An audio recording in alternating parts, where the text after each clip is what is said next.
लाश ही बन गई थी। जब अपनी बच्ची को मैंने, जिसको मैंने पैदा किया, पाल पोस के इतना बड़ा किया, जिसको मैंने अपने हाथों से खिलाया, उसको उसकी जलती हुई चिता देख ली, उस माँ में क्या रह गया। ये सभी परिवार सोच सकता है कि जो माता पिता अपनी बच्ची को इस तरीके से, जो माँ इस कन्या की तरफ तो चलता इंसान भी ध्यान दे लेगा। आप तो मंत्री, मुख्यमंत्री हो, इस हरियाणा जिला के मालिक हो हमारे, आप क्या हाथ जोड़ के कहते कि मेरी बच्ची के न्याय के लिए मुझे सीबीआई जांच करवाइए, जो मेरी बच्ची को न्याय मिले और दबी हुई जितनी भी चीखें उन्हें भी न्याय मिले, क्योंकि एक बेटियों का सवाल है। नमस्कार, मैं हूं अजय भारद्वाज और आप इसमें ग्राउंड मीडिया देख रहे हैं। और भाई आप सभी को पता है कि महेंद्रगढ़ जिले का जो गांव है दोंगड़ा हिर, और 14 वर्ष की जो बेटी थी भाई, ग्रेटर नोएडा गुरुकुल में पढ़ा करती, और आप सभी ने पता है क्योंकि वीडियो इतनी वायरल हो चुकी है कि इस बेटी को अभी तक न्याय नहीं मिला है। और जो उसकी माता जी हमारे साथ, उस लड़की की, सपना नाम लड़की का, भाई ऐसा कहना है कि जो गुरुकुल पर पढ़ा करती उन्होंने फांसी पर लटका दी, लेकिन अभी तक न्याय नहीं मिल रहा। लगभग 2.25 महीने हो गए। बहन जी, क्या नाम है आपका? अच्छा, सोनिया बहन जी, क्या बात थी वो पूरी, एक बार हमारे से उसको बताएंगे क्या बात मामला था पूरा? जी, मैं, मेरी बेटियों ने दो बेटी, मेरी एक बेटा है, तीनों बच्चा नोएडा में ही पढ़े हैं। 2 बेटी सेक्टर 115 सौर का गुरुकुल में पढ़े हैं, और गुरुकुल को नाम है आर्स कन्या गुरुकुल। बेटो पढ़ा 33 में, एक ही मालिक का है। जब ये 6ठा महीना में कुछ पेपर की सुरसराहट सी होती भी, पेपर ऑनलाइन पढ़ाई चालू होगी, तो मैंने फोन करके पूछे जयेंद्र कुमार से कि सर हमारे बच्चा का पेपर वगैरह कब से की करवाओगे? तो बड़ी बेटी मेरी 10वीं क्लास में थी और छोटी बेटी 8वीं में थी। खुद पढ़ी लिखी ने भी पढ़ाई की अहमियत जान हो कि है, इसलिए बच्चा इतनी दूर भेज रखा था। उनसे पूछी, उन्होंने कहा जी 26 तारीख से पेपर स्टार्ट है, आप बच्चों की मेडिकल रिपोर्ट बनवा कर आप छोड़ जाओ इन्हें। हमने कहा सर ठीक है। सर मैंने 17 तारीख को मेडिकल रिपोर्ट बनाई, 18 को मैं छोड़ के आई। बच्चों को बिल्कुल, मेरे बच्चे स्वस्थ थे, यहाँ तक कि मैंने मेरी भी रिपोर्ट बनवाई है कि कल कोरोना चल रहा है, कहते माता आई थी। बिल्कुल मैंने, हम चारों माता पिताओं की, जैसे तीनों मेरे बच्चों की मेरी रिपोर्ट बनवा के और फिर छोड़ आई मेरे बच्चों को। उसके बाद सर मेरी शुक्रवार को बात होती है मेरी बड़ी बेटी से, 18 तारीख के बाद जो शुक्रवार आता है उसको बात होती है, तो बच्चों से बात करने के लिए मना कर देते। फिर मैंने काफ़ी हाथ पैर जोड़े रिक्वेस्ट की, तो कहते हैं कि आपकी बड़ी बेटी आ रही है, छोटी बेटी की तो तबीयत खराब, उससे बात कर लो। मैंने मेरी बेटी सपना से बात करी, बेटा कैसे क्या हो? मम्मी ठीक है, आप कैसे? मैं ठीक है मम्मी, बस हम रख रहे हैं। मैंने की बेटा बात तो हुई भी नहीं कि मम्मी कह रहे हैं कि नहीं बस संडे को बात करना। मैंने कहा ठीक है बेटा, दीदी कैसे? हमने उसकी थोड़ी तबीयत खराब हो, ठीक है मैं संडे को करूँगी। मैंने संडे को दोबारा मिलाया, 3 बार फ़ोन मिलाया, जब जाके मेरी बच्चियों से मेरी बात हुई है। बच्चियों से, दोनों बच्चियों से 2 ही मिनट तक बात हुई, 2 मिनट से ज़्यादा बात नहीं। दोनों बच्चियों की बातों को मिला कर सिर्फ 2 मिनट, और वो भी उनके पास टीचर खड़ी के बच्चा चाहते भी मेरे को कुछ ना बता पाया। मैंने पूछा बेटा तेरी पढ़ाई वढ़ाई कैसे चल रही है? मम्मी पढ़ाई वढ़ाई कुछ भी नहीं चल रही, ना ही पेपर हो रहे हैं। उनके बेटा जो पेपरों के लिए बुलाए, मम्मी अभी तो वो क्लास नहीं लग रही, मैं तो तुम्हारी तबीयत वगैरह, मम्मी ठीक है, मैं तेरा गला वड़ा नहीं मम्मी बस पानी की वजह से। आप ठीक हो? हाँ मम्मी मैं ठीक हूँ। मैं दीदी की तबीयत नहीं मम्मी अब बहुत ठीक है। तो इतनी बात होगी, मम्मी ठीक है रख रहे। मैं क्या बात होगी, अब तो कर लो। मेरे टीचर कहते हैं कि अभी तो तुम गुरुकुल से घर से आए हो, अभी तुम बातें कर रहे हो, मम्मी ज़्यादा देर बात नहीं करने देते, हम रख रहे। ये दोनों बच्चों से बस यही 2 बात हुई है। उन्होंने मेरा हालचाल पूछा, मैंने उनका पूछा।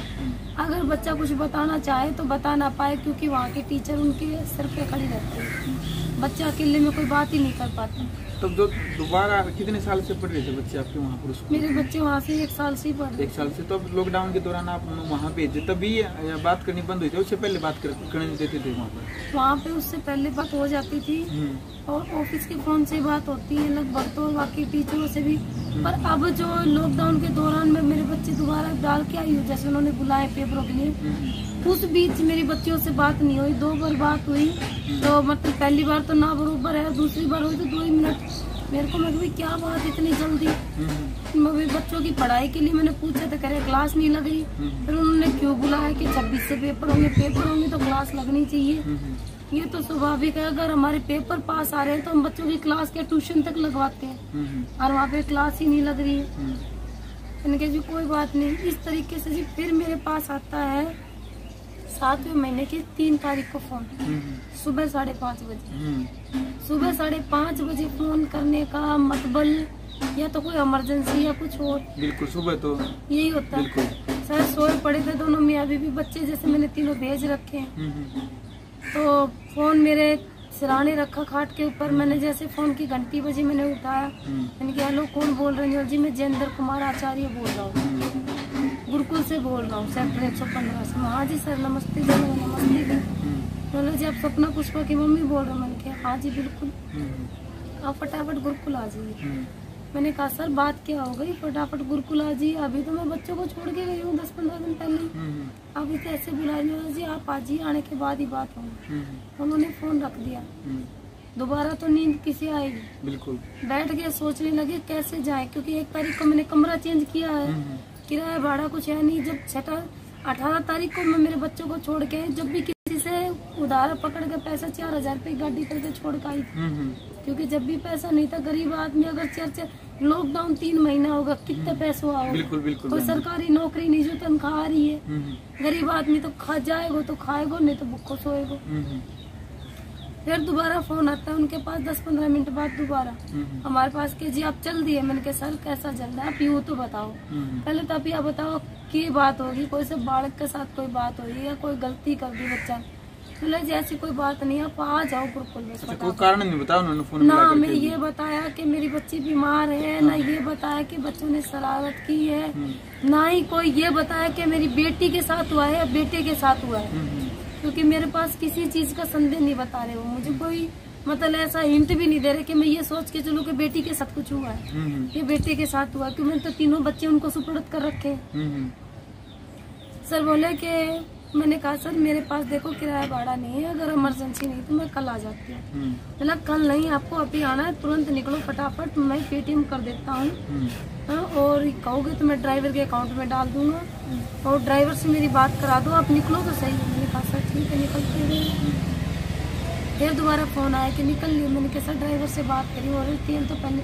अरे जब बड़े अजीब इंसान हो, जब मैंने ये कह दिया तुमसे कि मैं पेटीएम कर रहा हूँ और मैं फोन पे कर दूंगा, गूगल पे कर दूंगा, खाते में डाल दूंगा, तुम क्यों नहीं निकल रहे हो? ये बात आचार्य की थी, आचार्य जी ने कही ये बात। हमने कहा सर ठीक है, हम घर से निकल लिए। सर निकलने के बाद हमने स्टैंड पे गाड़ी करी है, गाड़ी ड्राइवर से हमने बात करवाई है कि सर ये ऐसे ऐसे बात हो गई, एक बार आप बात कर लीजिए, वो वहीं से किराया देंगे, भाई हम धीरे धीरे करके उनको दे देंगे।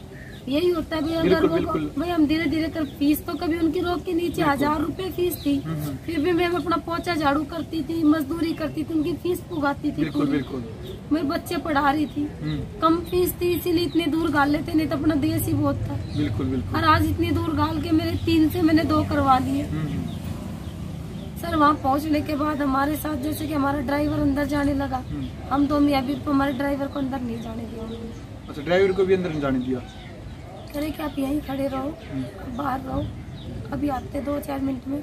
जैसे अंदर जाके बैठते, मैंने बैठते कहा, बढ़ते ही गेट खोलते मैंने कहा ऑफिस का। मैंने कहा सर बताइए क्या? हाजी बहन जी बैठो बैठो बैठो, पानी पियो, सांस लो, बता देंगे, कोई बात नहीं, घबराओ मत। फिर माता पिता क्या सोचेंगे? कभी माता पिता तो ये तो सोच ही नहीं सकते कि बच्चे के साथ ये काम हो रहा है। बिल्कुल, ये तो कभी सोच ही नहीं सकते माता पिता। फिर कहते भी गाड़ी ड्राइवर का हिसाब करके गाड़ी ड्राइवर को भेजो। फिर मैंने कहा सर मेरे गाड़ी ड्राइवर को क्यों भेज रहे हो आप? भाई मैं इतनी दूर से आई हूँ, अगर मेरे बच्चे की तबीयत खराब है कोई सी की तो मैं साथ लेके जाऊंगी, अगर मेरे बच्चे ने शरारत की तो मैं डांट डपट लगाऊंगी, अपने को समझाऊंगी, प्यार से धमका के मैं वापस चली जाऊंगी 2 घंटे में। आपके लिए गाड़ी और करवा दी जाएगी। बिल्कुल। और आप को टाइम लगेगा गाड़ी को जाने के लिए। उन्होंने सर हमारी गाड़ी भेज दी। गाड़ी भेजने के बाद सर फिर हमने पूछा कि सर बताइए क्या बात है क्या नहीं, तो फिर कहते हैं कि आपकी बच्ची डिप्रेशन में थी, आपकी बच्ची ने तो ऐसा कुछ कर लिया है कि आप सोच नहीं सकते हो। फिर मैंने कहा सर साफ साफ बता दीजिए। मतलब जी आप सोच नहीं सकते, ऐसा कुछ कर लिया आपकी बच्ची ने। उससे ये अंदेशा हो गया कि बच्चियों का मामला है कि मेरी बच्ची ने कुछ कर लिया। बिल्कुल। तब तक ये नहीं मेरी छोटी बेटी या बड़ी बेटी। फिर मेरे पास एक ही फोन था मियां बीबी के पास। मैंने कहा कि ये लो आप फोन, और जैसे ही मेरे कोई अच्छी वैसी बात हो तो आप मेरे घर वालों को फोन कर देना। मैं फोन देने लगी तो गुरुकुल के बाहर से 2-3 बंदे आए हुए थे अदर, जो मैंने 1 साल के दौरान ना तो 33 गुरुकुल में देखे, ना सेक्टर 115 में देखे। उन्होंने हमारा फोन छीन लिया कि जी फोन तो आप हमें दो और हमारी बातें सुनो। उन्होंने हमारा जैसे फोन छीना, सामने से ओम कुमार नाम का टीचर है जो 33 गुरुकुल में पढ़ाता है, वो हमारी वीडियो बना रहा है। मैंने देखा भी, मैंने देखे सर हो क्या रहा है, कुछ तो बताइए। अच्छा, वो वीडियो बनाने लग रहे थे वो? हाँ, वो हमारी वीडियो बना रहे। अच्छा। मैंने कहा सर हो क्या रहा है, चल क्या रहा है, कुछ तो बताइए मुझे। फिर बोले कि अभी इसके पिताजी को दिखा के लाओ। पापा को लेके गए, पापा ने देखा, देख के आने के बाद सर जैसे गए थे वैसे के वैसे पत्थर आके बैठ गए, कुछ ना बोल पाए। मेरे को लेके गए सर, मैंने जो देखा भगवान किसी माँ को ना दिखाया, खुद हादसे को तो जिंदगी में ना भूल पाऊंगी ना जी पाऊंगी। ऐसा हो देखा, बच्ची पंखे से लटकी हुई, सलवार मेरी बच्ची की घुटनों तक आई हुई है, सारे कमीज के बटन टूटे हुए, कमीज साइडों से फटा हुआ है, सारे कमीज के बटन कुर्ते पे से आगे गले पे से कमीज फटा हुआ है। अरे ऐसे फांसी पे लटकने वाले बच्चा का ऐसा शरीर मिलता है, का पूरा शरीर लीला पड़ा हुआ है। और फिर हम चिल्लाते हैं, हमारे बच्चे के चिपट के रोते हैं, तो उस टाइम बेहोश हो जाऊं, और होश में आने के बाद जब मैं उनको गालियां बकती हूँ तो मेरा मुंह बीचते हैं, क्यों मुंह बीच रहे हो हमारा? अरे हमारा बच्चा मारते, हम रोए भी ना, हम चिल्लाए भी ना, चिल्लाए भी ना, रोए भी ना। तो कहते हैं कि जी चिल्लाओ क्यों, चिल्ला क्यों रहे हो, आपके खिलाफ ही लेटर लिख के गई आपकी बेटी। भाई मेरी बेटी मेरे खिलाफ लिख के गई, बताइए।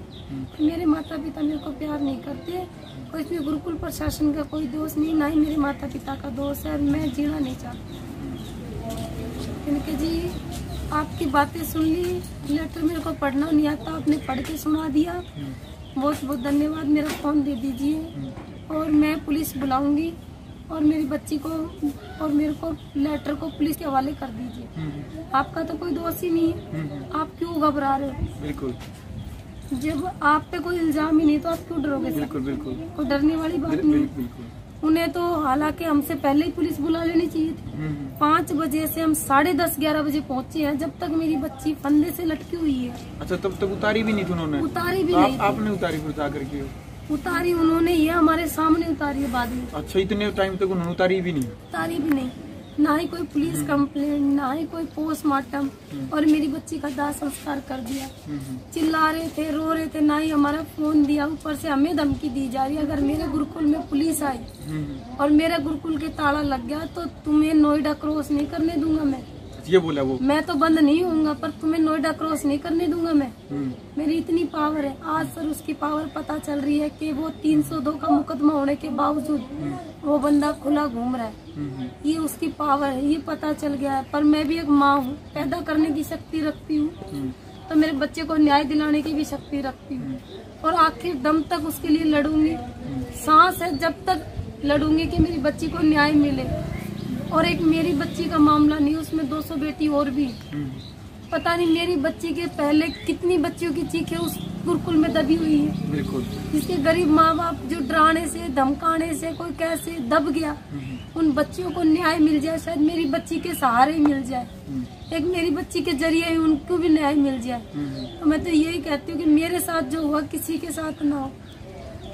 जब तक भी उनका पेट नहीं भरा तो एक माँ को भी शमशान घाट में लेके गए वो, क्योंकि वीडियो बन जाए कि माता पिता दाह संस्कार करने आए। 8-10 बंदे गए हैं गुरुकुल प्रशासन के, और उसमें से सिर्फ माता पिता का वीडियो वायरल कर रहे हैं वो, कि माता पिता दाह संस्कार करने आए थे। वहाँ पे हम चिल्लाते हैं तो हमें धमकी दी जाती है कि तेरे बच्चे 2 गुरुकुल में भी है, ये बात ध्यान में रख, और अभी तू हमारे शहर में। आप बताओ क्या करे एक माँ, क्या करे एक पिता जिसके हाथ कटे हुए, फोन हाथ में नहीं, पैसे हाथ में नहीं, जिसकी एक बच्ची की बलि चढ़ा दी, 2 बच्चों की बलि सामने चढ़ाने को तैयार है, वो माता पिता क्या करें? आने के बाद शमशान घाट से आने के बाद हमें पैसों की गड्डियां दिखाई जा रही है कि ये पैसे लो गरीब आदमियों काम आएंगे, बच्ची के दिन बाड़ी में काम आएंगे।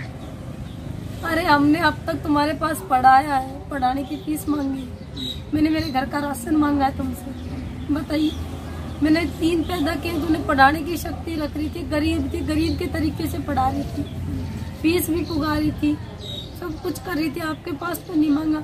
आज मेरी बच्ची के मैं भीख मांग रही हूँ कि मेरी बच्ची के लिए मेरे को घर ले जाने दो। मैंने खूब भीख मांगी कि हम कुछ नहीं करेंगे, हमें गाड़ी करवा दो, हमारी बच्ची को गांव ले जाएंगे, गांव की मिट्टी तो नसीब हो जाएगी। हमारा क्या है उस गांव बंगेल में, नोएडा में हमारा क्या है? क्यों मेरी बच्ची को दाह संस्कार दिलाया उन्होंने? क्यों हमारे साथ ऐसी जबरदस्ती करी उन्होंने?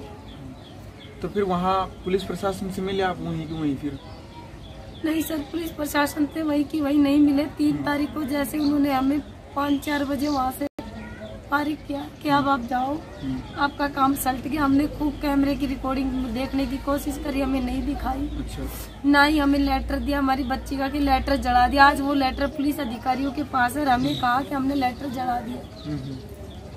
उसके बावजूद सर उन्होंने जैसे गाड़ी जो करा के दी, उस गाड़ी में अपने 2 बंदे बैठाए कि भाई गुरुकुल के बीच में से, गुरुकुल में से बैठाया और इन्हें नारनौल छोड़ना है, बीच में कहीं ना उतरने चाहिए। फिर इन्होंने गाड़ी चेंज करी है, ये धोला कुआं से पहले कोई पेट्रोल पंप है CNG, वहाँ पर गाड़ी चेंज करके हमें दूसरी गाड़ी में बैठाया इन्होंने। वहाँ पर चेंज करने के बाद उसी से भी कहा है कि आपको कहीं पर बीच में नहीं रुकना, इन्हें सिवाय नारनौल के कहीं नहीं छोड़ना।